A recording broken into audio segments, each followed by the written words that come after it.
Let's be honest, driving in fog can be seriously stressful.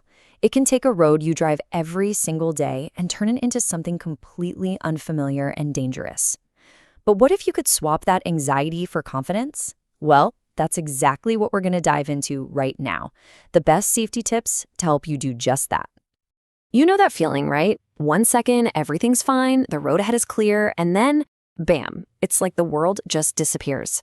It's so disorienting, and frankly, it's pretty scary. That sudden stomach-dropping moment is exactly what we need to be prepared for. Okay, so to really get a handle on driving in fog, we first got to understand what we're truly up against. It's not just that it's hard to see. It's actually a whole bunch of specific risks that all pile on top of each other to make the road a really treacherous place. And here's the thing, it's not just one of these in isolation, it's how they all work together. Yeah, reduced visibility is the obvious one, we all get that. But fog also plays tricks on your brain. It messes with your perception of speed and distance, making things seem farther away than they are. Plus, you've got hidden hazards like stalled cars or debris that can just appear out of nowhere. And, on top of all that, fog means moisture, so the road is usually damp, which means it takes you way longer to stop. You know, to really conquer the fog, it actually helps to understand what it is. Knowing the why behind how it forms gives us a huge advantage because we can start to anticipate when and where it's going to happen.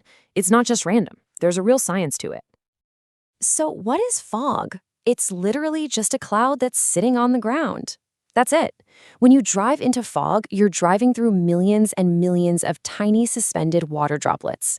And it's those droplets that scatter the light from your headlights and just wreak havoc on your vision. And as you can see here, not all fog is created equal. You might get radiation fog on a calm, clear night after the ground cools down. And that classic soupy San Francisco fog, that's a textbook example of advection fog, when warm, moist air from the ocean drifts over the cold California current. So yeah, knowing a little about your local geography and weather can actually give you a heads up. All right. Now that we know the enemy, let's talk about our toolkit.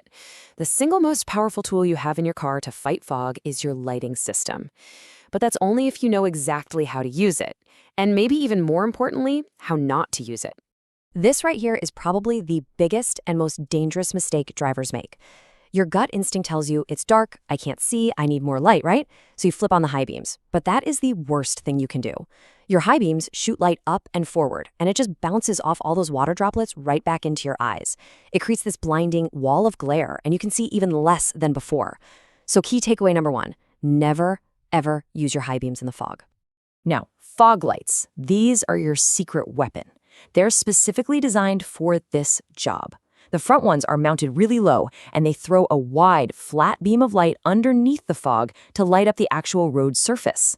And rear fog lights, they're a super bright red light designed for one reason, to let the driver behind you see you much, much sooner. But, and this is a big but, as soon as visibility gets better, turn them off. They are incredibly bright, and you will absolutely blind the person behind you if you don't. Okay, lights are sorted. Now let's talk about how you actually handle the car. This is where your smart, defensive driving skills really get put to the test.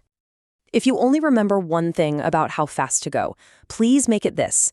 You absolutely must be able to come to a complete stop within the distance you can see clearly. That's it.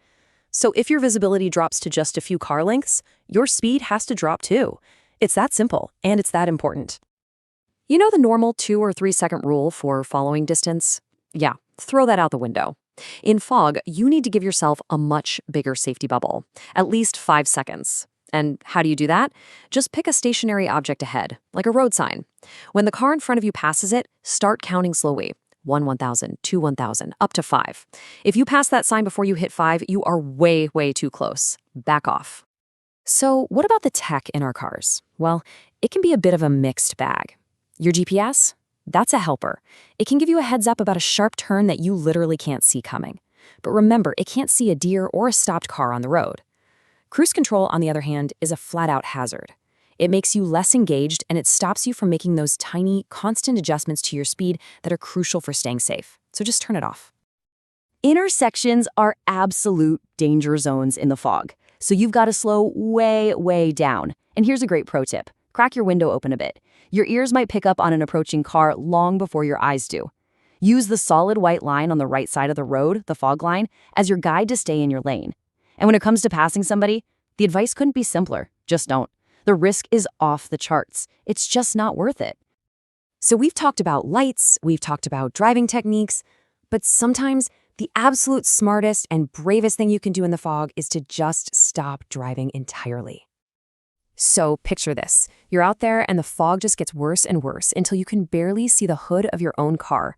You feel that knot in your stomach, that feeling that this is just not safe. Trust that instinct. But the question is, what's the correct, safe way to pull over and wait it out? Here it is, the exact 4-step playbook. 1. Get your car completely off the road. I mean, all the way off. Into a parking lot or a rest area if you can. Never just stop in a lane. 2. Hit your hazard lights immediately. Make yourself visible. 3, and this is another one of those super important counterintuitive things, turn your headlights off. Why? Because the driver coming up behind you in that thick fog might just see your taillights, assume you're moving, and try to follow you, right into the ditch. Your flashing hazards are all they need to see. And finally, step 4, stay in your car with your seatbelt buckled. It is the safest place to be. At the end of the day, this isn't just about memorizing a list of rules. It's about understanding the why behind each one. When you know why high beams make things worse, or why you have to turn your headlights off when you stop, that's when you're truly in control. That knowledge turns fear into preparation, and it empowers you to make the smartest, safest choices every single time. Stay safe out there. Please like, subscribe, and get notified.